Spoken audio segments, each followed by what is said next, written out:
Machiegni e chenro mar jumani mano mar Menewacho. Jumani duto te kanyakla kod juma mokalo. En twak mabende osebed ka ilose mano kanyiro. Duolno ero mar USAID mabende koro obano piendene. Kendo jotije gi duto te odok pacho. Gino mabende timore apoya nono. King'iyo gwenge ma pacho kendie. Duolno ero mar USAID osebedo kasiro chenro mopogore opogore. Mano mabende oting'o wach mar chwalo yedhe makute magayaki. Mano matuo kahera weche go mar ngima ng'ama miyo kanyakla kod weche mag aluora e kinda mamoko modhuro mabende osebedo ka otimo. Ang'o mabende koro biro timore ne chenro makamagi. Jotije go duto te dwa dhi kanye, ang'o matimre negi. Maro kanyiro e tok madwa bedo godo kendie koda Feni Ogembo mano mawuok e riwruok mar Polycom Girls machiegni kabisa wimore. Iwacho ni mendi en gima omaki gi buok kabisa. So ing'edo kin kendi. Nikech kwa ng'iyo oganda joluo, project ni nodonjo 2003, mano koro project osemako kinde mang'eny to nie counties mang'eny. But ilianza are independent. Koro ing'eni king'iyo progress kaka organizations tiyo, tineno ni wan ga gi impact kata gimiluongo ni monitoring and evaluation. Makoro jing'iyo impact gima project otimo, to nochako nade, to wan kanye, to wanya medango, to wanya golango. Koro ka project ni obole abola, for the lack of a better word, wacho ni obole abola. Obole ni pangla. Oko wach kata ni wami undalo 30, 60, 90 higa achiel. Koro mani ng'eni kelo ginene iluongo nang'o, waonge hope, waonge geno kaka oganda joluo. Nikech king'iyo project, it was heavily invested in HIV and AIDS and maternal, which is the health. And also kwa ng'iyo farming koni be okonyo. Kwa ng'iyo education, somo be koni okonyo. Koro wachako kanye kaka wan oganda joluo. Ing'eni mana kaka isewacho ni en gima osebedo katimre nyaka ne wayud loch marwa to omako mach ahinya 2003. Ng'ato bopenjo ni to e higni go duto te wan kaka jo Kenya, nikech sani we wacha Kenya, ng'ini en gima otimore e pinje mamoko be. Wan kaka jo Kenya nok wahikore. Wadak ka wang'eni pesa ni odhi biro to pod entie. Koro apani gima be oyawo wang'wa kaka jo Kenya gi jok matiyo e organizations. Nikech king'iyo SDGs, which is Sustainable Development Goals, ka wacho gani nitiere partnership, to nitiere wang'iyo sustainability ma projects temo atimo kaka organizations ama CBOs.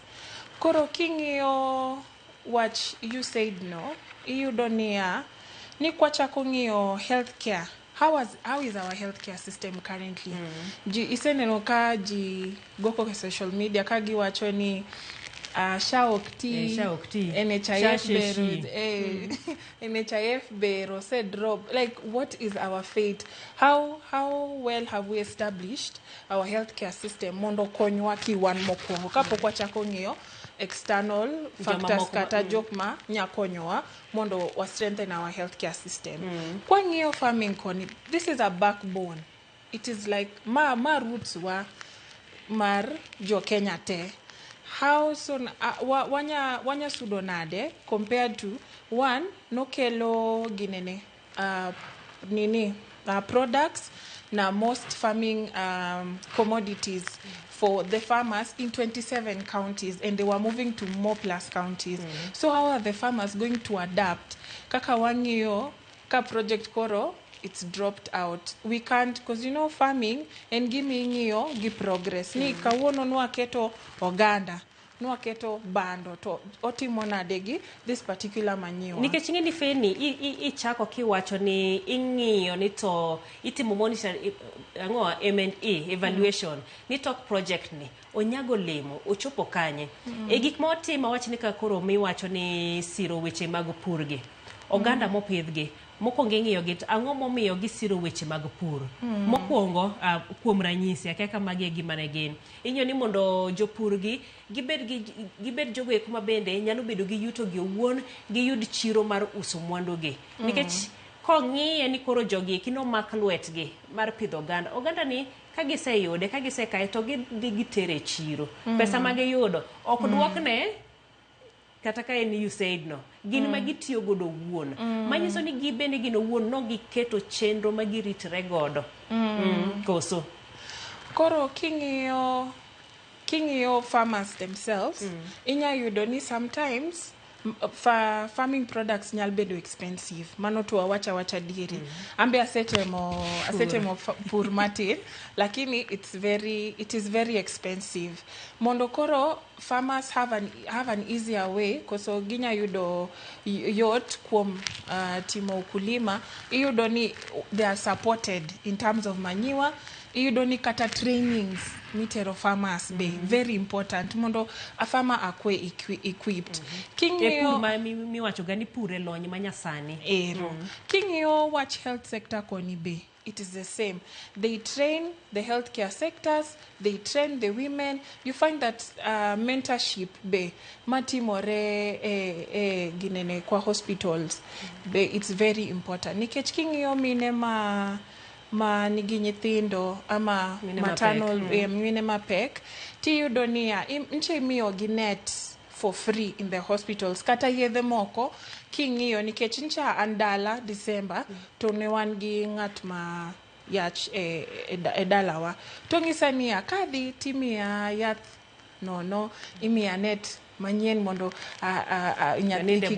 kika yud malaria nikech kwa ng'iyo the statistics ma ng'iyore Homa Bay we are the largest in malaria to be honest we are all speaking the truth an mokwongo dalawa tinde ntiere swamp moro ma dwa keto wani mosquito dwa kainya ke jeans yawa so what does that mean then to the women wenye who are pregnant makelo bende akiaka mendi bende nitimo geserno nentiere iluongo ni indoresidual spraying IRS kinde moko ma bende igo yath e udi gwenge ng'ogeni mano be koro wadhi chako kanye migawo mar thieth koso migawo mar thieth kisiro gi USAID gi USAID koro kwang'iyo okango to ichaki ng'iyo kuma wadhi chako kanye nikech healthcare wa to be honest is onyap nyap it's not in a good state so then that means that wadhi struggle catch up gi gik motimore nikech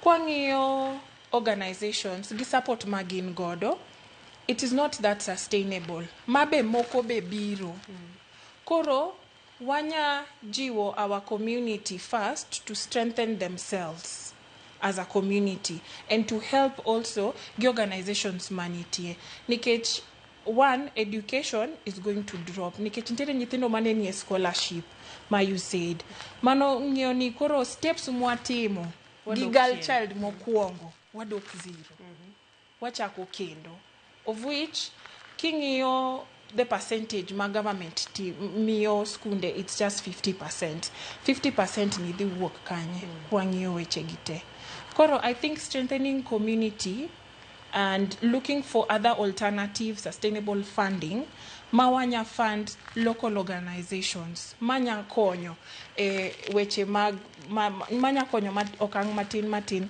e wach farming e wach education ge wach healthcare mane gimanya neno kwanya timo kaka jokenya nikech seyo bende kuonde moko seyo osebiro ni yes jogi osebedo katimo tich maber chwalo yedhe mag kute mag ayaki tuma TB weche mag kaka nede makoro ichiwoge kata kamano kuonde moko wacho ni pesa ni bende nitiyo kode marach itiyo kode rietha nitiere wastage moro mang'eny e iye ka abro wacho phrase moro ma wacho ga ni every market nigi janeko ne koro nitiere jok machal kamago but nitiere wanyang'iyo in as much as wawacho ni pesa ni nitiere jok motiyo kode marach lakini king'iyo impact it suffice kuma pesa olale king'iyo mang'eny it suffice gima pesa ni osetimo ber mosekelo to gima tin maricho ma bende nitiere iyudo ka impact ne duong' moloyo gik makamago koro I think for me anya wacho ni watem sana ka jo Kenya to try and now start using herbal. Wanya chako tiyogi herbal mokwongo. Wathiedh go malaria. Wathiedh go malaria to wachne tek. But for the meantime, wanya chako ng'iyo organizations ma are still coming up, and wanya encourage gi bende gi incorporate projects ginene projects manyalo konyo miyo, manyalo konyo education sector, manyalo konyo farming, mondo kata kwa wacho ni ginene yorumo, lakini for the meantime mae gimwatimo mondo catch up gi gaps manitie. Nikech an kanyang'iyo sphere wa kata space ma wan godo ma girls and young women, an gi nyiri around 20 mochako organizations to giti in the cities, gitiyo e rural areas. Koro wanya puonjogi kaka ginya incorporate such projects into gik magitimo mondo wane kaka wanya konyo, nikech Polycom be puonjowa some of the how to learn priority areas as you're starting an organization, nikech iluongo ni Femi-Inspire. Nyirigi negi chako ka gin mentors to gi transition mos sani koro ka gichopo around 25-26 ngini kanyo koro we also chako tiyo ni where's the life direction. Makoro you are encouraged with whatever mitimo inya konyo community kata project mora midwaro ginya konyi. Koro Polycom is encouraging the girls and young women ka ginya incorporate such small projects. Ma kata kimanyo funding tiwacho ni I am taking care of maternal newborn health kata gi maternal healthcare sector to help with nets, to help with this and that. But sector mar HIV and AIDS, mano is a big sector which needs needs intervention for the government. Nikech apani organizations also temo emomiyo you said no biro, nikech negineno ni kata ka gitemo lakini space poduong ma teach ng'eny, teach onego tito ging'eny to funds maonge, koro wanya konyo kama. But for HIV and AIDS, it is going to hit us in a very bad rock.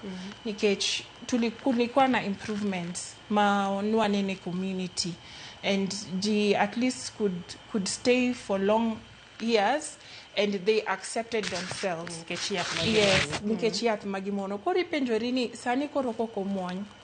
Level of stress, economy be nikech gik machando pach thoth ji ni to koro yadha ma next adhi yudo kanye badhi yude bodhi bedo kosa dhi chopa yudo ka yath orumo. Migawo mar thieth owacho kanye ni kikujali wantiere gi yedhe mag dweche adek tin. Ang'o matimore tok dweche adek? 3 months is a short time, to be honest. To poka winjo kata inside information ma kata some a meeting mosel won kumoro ni we can come together as organizations, but aparoni and recommendation manya wacho ni if we can come together as organizations and partner with the government, but sasa nyaka bed kukwe na political goodwill to gimbe kila ngato timo mare ka wa agree ni 50% we try, but still it is not sufficing. Koro apani we can look for other alternative fundings.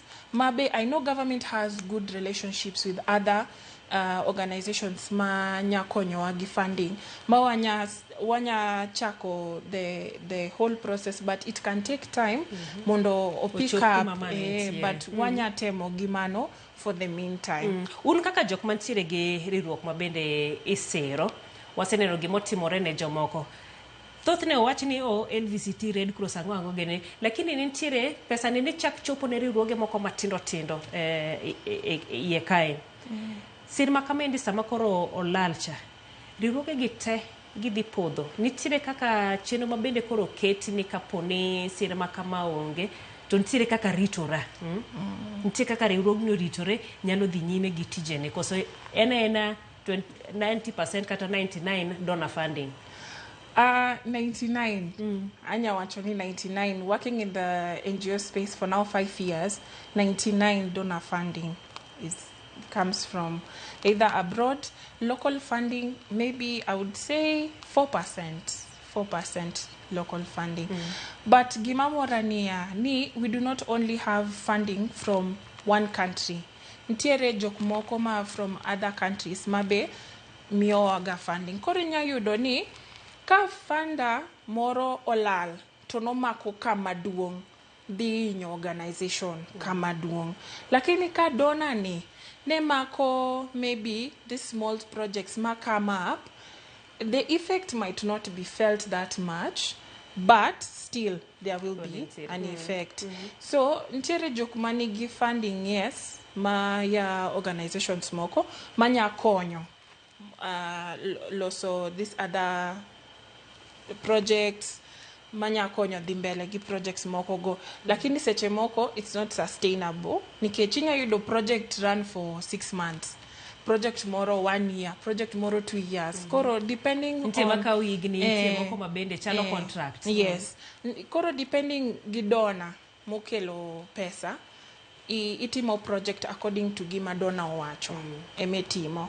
Ka owacho ni itiyo for 2 years no koserumo tichaki manyo. Lakini kaka Polycom wan watiyoga, we have one gi several projects ma be inya yudo ka ma orumo to ma donjo, ka ma orumo to ma donjo.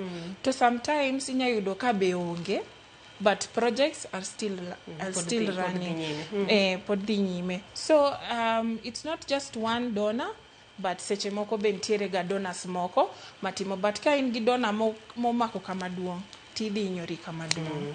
Akoro wachni mogik ne jok mantiere gi riwruoge kaka meko gitim nang'o? Wasewero sustainability for a long time, Jael. Wasewero when no mabe kwa wacho ni 17 goals mag SDG, wawacho ni all the projects must have sustainability. But ingeni Jael kata kwa organization practical mar sustainability to ni practical ero nikech we have few years to 2030 nikech goal ni nwaketo ni SDG goal 17 all should be sustainable by 2030.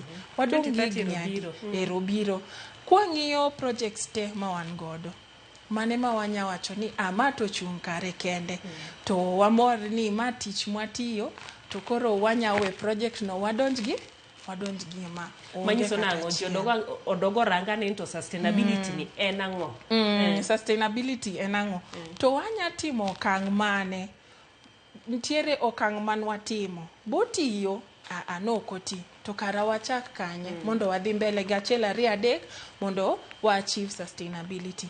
Apani ananya wacho ni it's time for government to be very intentional with community based organizations kata non governmental organizations nikech wawacha dieri ni gisetimo tich maduong' to gise mako kama duong'.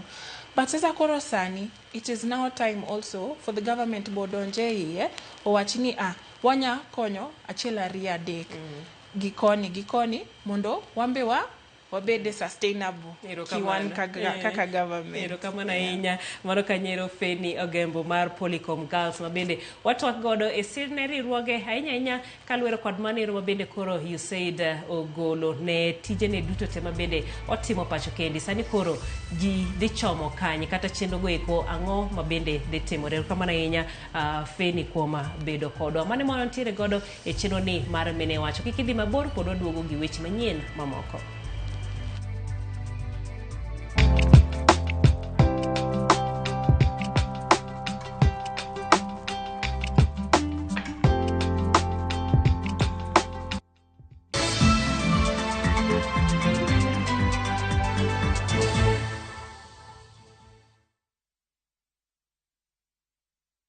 Treat your loved one to a magical Valentine's escape from February 12th to 17th, 2025. Experience stunning views at Dubai Frame, visit Dubai Creek Harbour, explore Miracle Garden, enjoy a desert safari and Marina Dow cruise with dinner, and a romantic Valentine's dinner at Al Dawar Revolving Restaurant. This unforgettable getaway, including visa, starts at $1,120 per person sharing. Book now. Lipa Pole Pole. Visit viewtravel.com, call or WhatsApp 0703 254 254. View Travel. Dream. Explore. Discover. chakre kit ngima joluo machon amiya gwatani wodi jaoda maduong' mondo iluw timena nyaka ngima masani.